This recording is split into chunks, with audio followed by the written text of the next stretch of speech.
Wahyu Astabrata.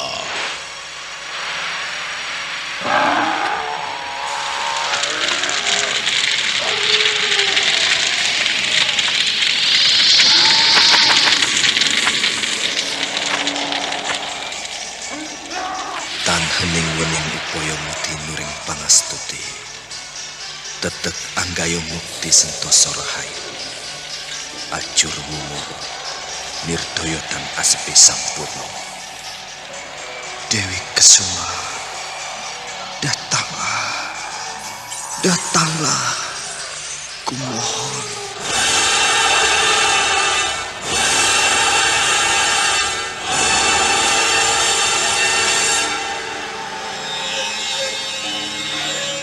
Aji Sukmo, aku telah bersamamu.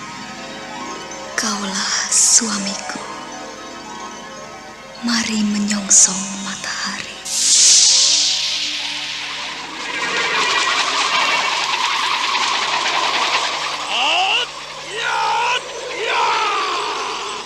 Sampur Jala Sutra.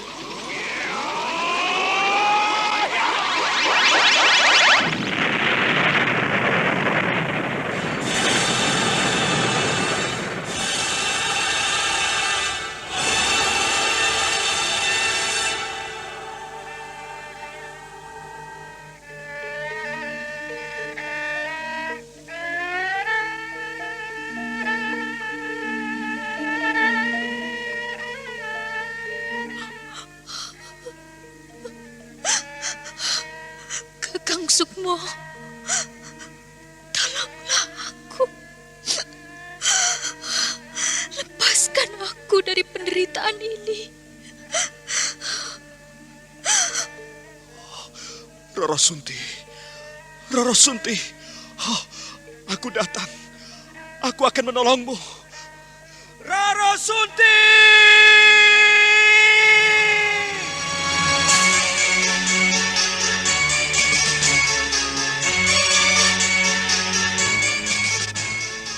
Wahyu Astabrata.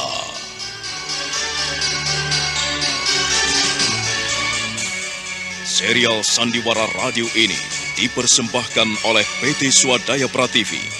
Berlatar belakang sejarah Kesultanan Mataram.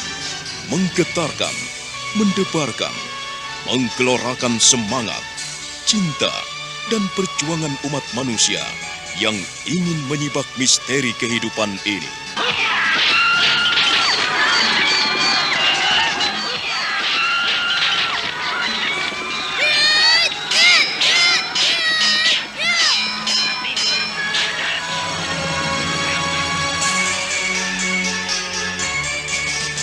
Didukung oleh Ferry Fadli, Eli Ermawati, Ivone Rose, Yuli Mulyana, Idris Apandi, M. Abud, dan artis-artis top lainnya. Cerita ini ditulis dan diolah oleh Bu Nergis Muriono. Pengarah cerita dan naskah Agung Bahrodi. Ilustrasi musik Haris Sabar. Teknik dan montase Jamie Mumu. Dengan sutradara Ferry Fadli. Sandiwara Radio ini masih Anda dengarkan di channel YouTube Satria Collection. Jangan lupa tekan tombol like dan subscribe.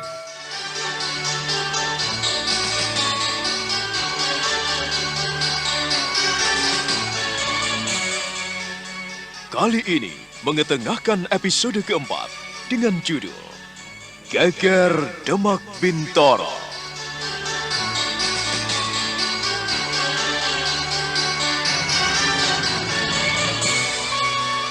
Dalam seri ke-116 ini didukung oleh para pemain Elias sebagai Kitayu, M. Abud sebagai Kolo Cokro, Idris Apandi sebagai Patih Gending, Iwan Dahlan sebagai Pangeran Mangkubumi, Ferry Fadli sebagai Kiwari, dan Asdi Suhastra, pembawa cerita. Selamat menikmati.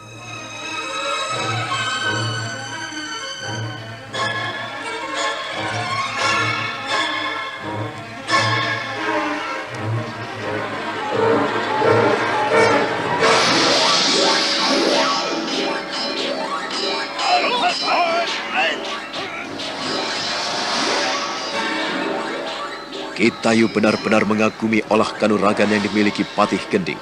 adik seperguruannya itu mampu memainkan pedangnya dengan hebat dan luar biasa sekali. Pedang di tangan Patih Gending menyambar-nyambar dan terciptalah gulungan-gulungan putih yang menyilaukan sekali. Kitayu berjumpalitan di udara, melenting, melompat menghindari setiap sabetan dan terjangan Patih Gending yang mengerikan.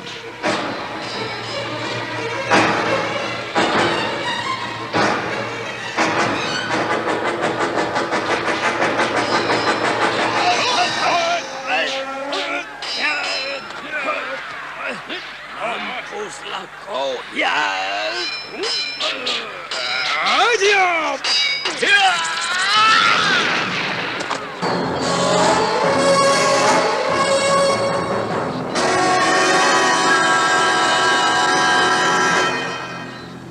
Kitayu terkejut sekali ketika muncul seorang pemuda tinggi besar di depannya. Pemuda itu telah melontarkan tenaga dalamnya hingga dapat mematahkan serangannya yang dilancarkan pada Patih Gending. Dan dia tidak asing lagi dengan pemuda itu. Dia pun tersenyum menyeringai sambil menyilangkan kedua tangan di dadanya. Oh, rupanya kau kalau Cokro.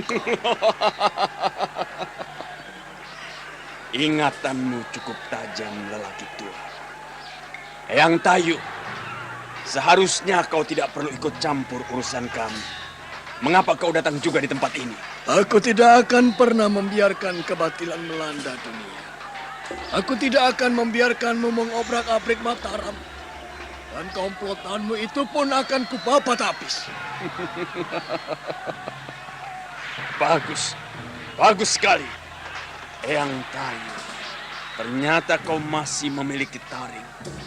Tetapi kau jangan sombong apabila bisa mendesak Paman Gending. Hadapilah aku, Kala Cokro.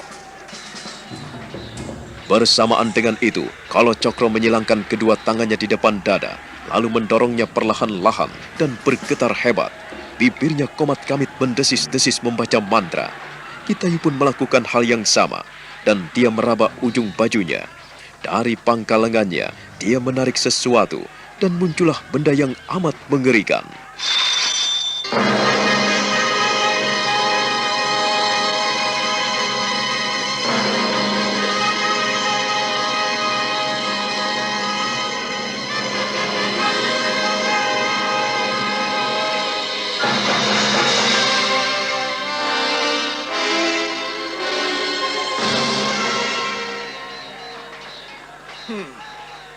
Keluarkanlah kemampuanmu. Aku akan menghadapinya. Nampaknya senjata rahasiamu itu luar biasa, Eyang Tayu. Dan aku tidak akan membiarkanmu hidup. Aji Cokro Geni!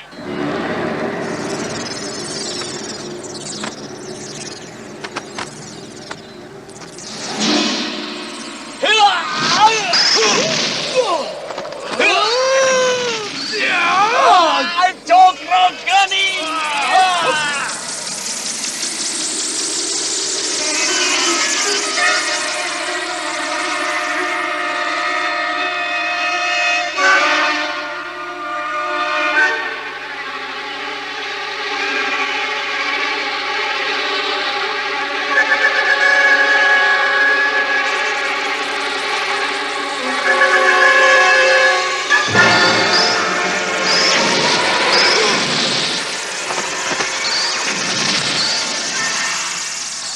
Dalam beberapa saat kemudian, terjadilah pertarungan yang hebat. Kala Cokro melontarkan ajian Cokro Geninya yang berupa lingkaran-lingkaran bola api yang menghantam ke tubuh Kitayu. Tetapi Kitayu yang telah menghunus Kiai Pedang Kangkam sudah memiliki benteng yang amat kuat. Dia bisa menangkis serangan-serangan itu, hingga serangan Kala Cokro pun membentur udara kosong. Pohon-pohon yang terkena serangannya roboh berantakan. Sementara itu, Pangeran Mangkubumi telah mengejar Patih Gending, dan mereka pun kembali bertarung semakin seru.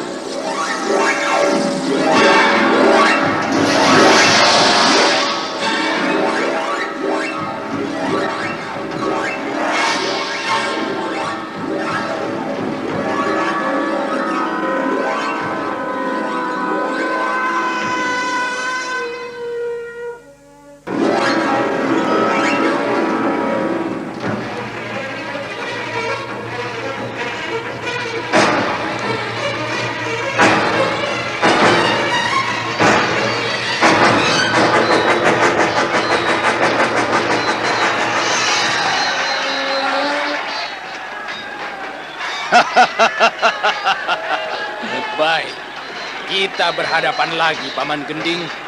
Dan aku tidak akan pernah membiarkanmu lolos. Bagus. Ternyata kau jantan sekali, Mangkubumi. Dan aku tidak takut menghadapi orang-orang sepertimu. Kalau tidak ada Kakang Dayu, kau sudah mampus di tanganku. Kau sombong sekali. Jangan mengira kau paling dikjaya, Paman Gending.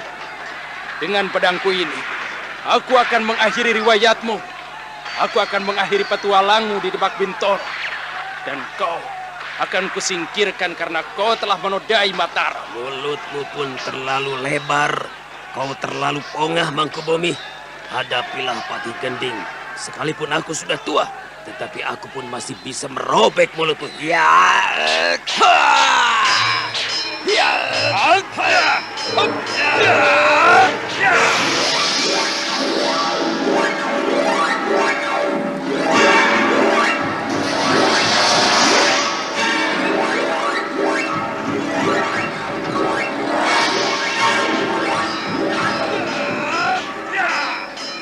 Perkelahian antara Patih Gending dan Pangeran Mangkubumi makin sengit. Mereka saling menghajar, saling menyabetkan pedang, dan benturan-benturan senjata tajam itu memercikan api yang mengerikan. Percikan-percikannya mampu menghanguskan tumbuh-tumbuhan yang tersambar di sekelilingnya. Hingga suatu saat, Pangeran Mangkubumi mendapatkan kesempatan yang indah sekali.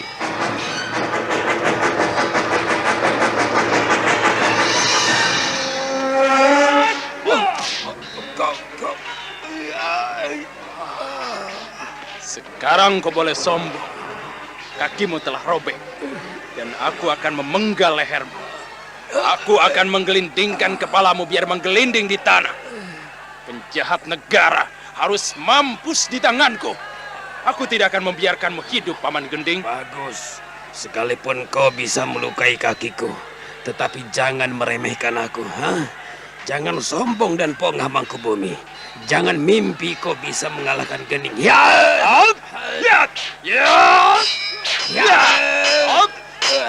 Awas kau, mampuslah kau.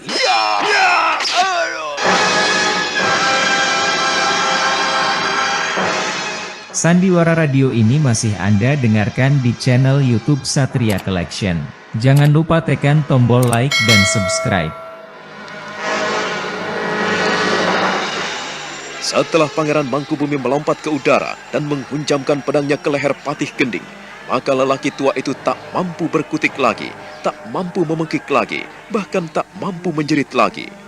Lelaki tua itu kepalanya menggeletak di tanah oleh sabetan pedang Pangeran Mangkubumi yang amat dahsyat.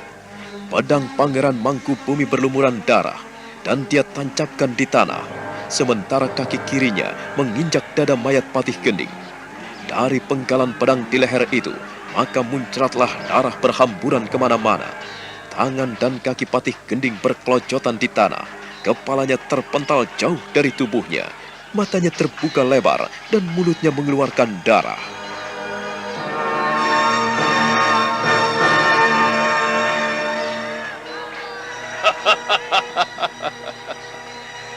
Aku tidak akan pernah membiarkan orang-orang pongah sepertimu. Selama Mangkubumi masih hidup, Mataram tidak boleh diinjak-injak oleh orang-orang pengkhianat dan pemberontak. Aku akan mengakhiri mereka. Kaulah biang kerok dari kerusuhan ini. Kaulah bajingan dan pengkhianat negara. Diberi kedudukan, tetapi kau salah gunakan. Tamatlah riwayatmu, Paman Gending. Semoga Gusti Yang Maha Agung mengampuni. Pangeran Mangkubumi menjejak dada mayat Patih Gending, dan muncratlah darah dari leher yang terputus. Sementara tak jauh dari Pangeran Mangkubumi berdiri, Kolo Cokro dan Kitayu masih bertarung hebat. Mereka masing-masing ingin merupuhkan, dan mereka ingin menghancurkan satu sama lain. Kolo Cokro masih mengobrol dengan ajian-ajian cokro geninya yang mengerikan dan dahsyat sekali. Tumbuh-tumbuhan dan rerumputan yang ada di sekelilingnya telah hangus terbakar. Tetapi Kitayu bukanlah lawan tanding yang enteng. Dia masih mengamuk dengan pedang kangkamnya.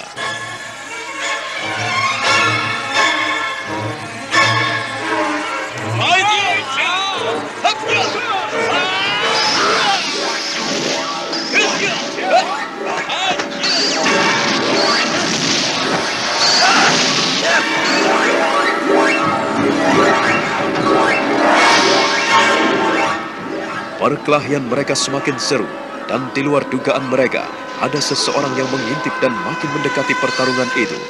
Dia tak lain adalah Ki Wari yang ingin membalas dendam akan sakit hatinya pada Kolo Cokro. Ia kini bertolak pinggang, namun tak seorang pun mampu melihat kehadirannya, karena dia telah mengenakan akar mimang, yaitu sebuah akar pohon yang membuat orang sakti bagaikan siluman.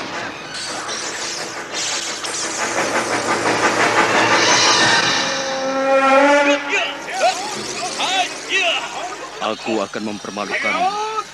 Aku akan memotong auratmu, Kolo Cokro. Jangan mengira kau sakti Mandrakuna. Jika Eyang Tayu belepotan dan kewalahan, maka aku akan membantunya. Lihatlah ini. Ki Wari akan bicara dengan caranya sendiri. Hup!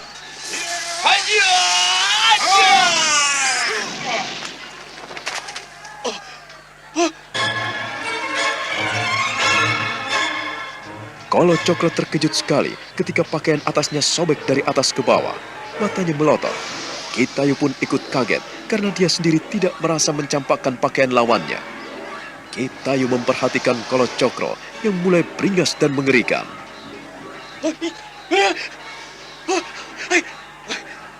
Siapa yang merobek pakaianku? Siapa? Siluman!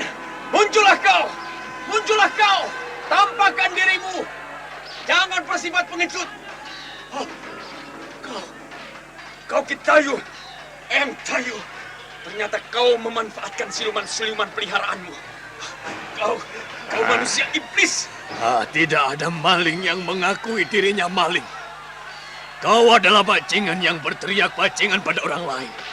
Kolo Cokro, sembarangan kau buka mulut di hadapanku. Pedang Kangkam ini akan menghabisi riwayatmu. Kau terlalu sombong. Kau merasa dikdaya. Kau adikang adikung dan adik kuno. Ki Tayu tidak akan membiarkan orang-orang yang pongah. Kau adalah perusak tatanan hidup di bumi Mataram. Dan aku tidak akan rela apabila Mataram diinjak-injak oleh para pengkhianat dan pemberontak. Ki Tayu tidak akan membiarkan orang-orang sepertimu menginjak bumi Mataram.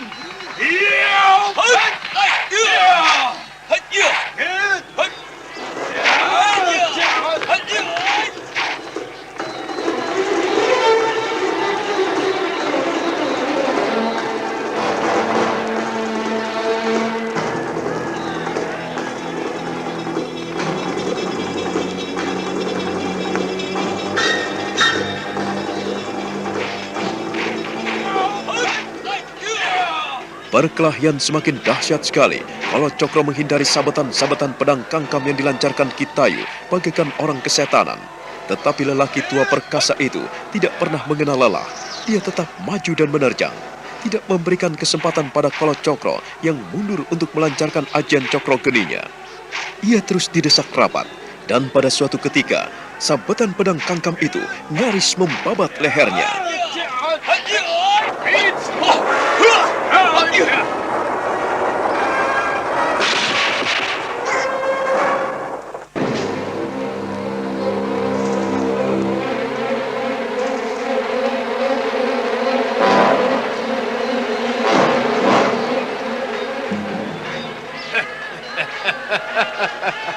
Jangan mundur, Kolo Cokro. Jangan mundur. Terimalah pusakaku ini. Biarlah ia bermandikan darah. Aku akan menyembelihmu. Aku tidak akan membiarkanmu berpongah-pongah di sini. Ayo, jangan mundur. Jangan mundur, Kolo Cokro. Kau...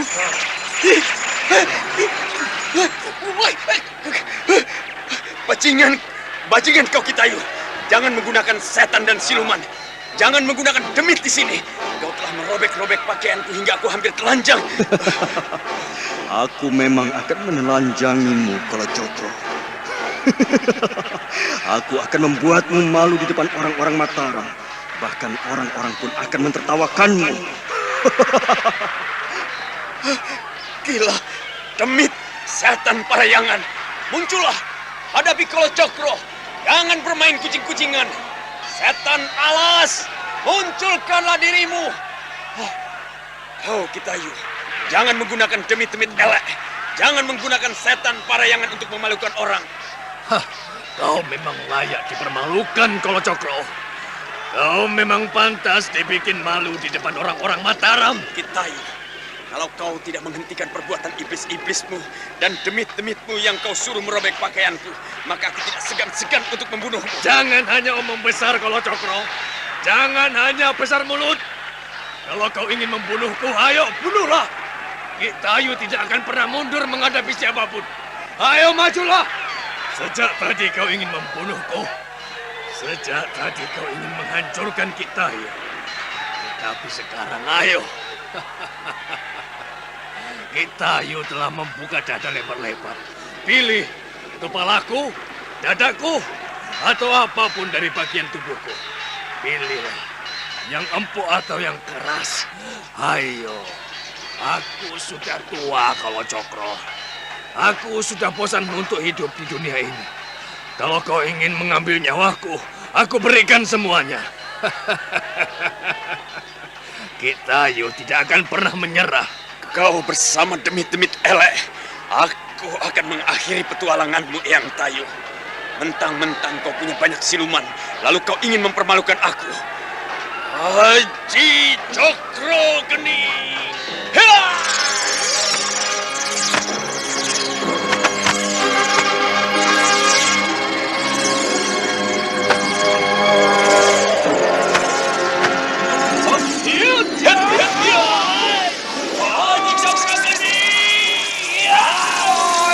Kiai Pedang Kangkam.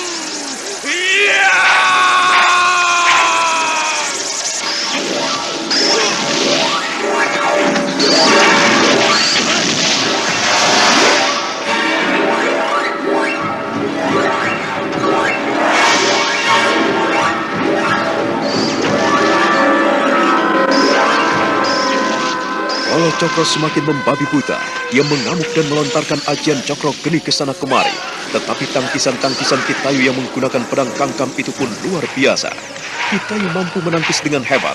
Benturan-benturan ajian Cokro Geni yang dilontarkan Kolocokro mengenai udara kosong. Bahkan pohon-pohon di sekeliling yang terkena hajaran ajian Cokro Geni itu menjadi korbannya. Tanah-tanah di sekitarnya telah berlubang di sana-sini karena ajian Cokro Geni yang menyasar. Sebaliknya, di dalam alamnya yang tidak pernah terlihat oleh siapapun, Ki Wari hanya tertawa-tawa melihat Kolocokro yang mulai telanjang. Sandiwara radio ini masih Anda dengarkan di channel YouTube Satria Collection. Jangan lupa tekan tombol like dan subscribe. Nah, apa yang akan terjadi kemudian? Saudara pendengar, silahkan menunggu seri berikutnya dalam serial Wahyu Astabrata ini. Sampai jumpa.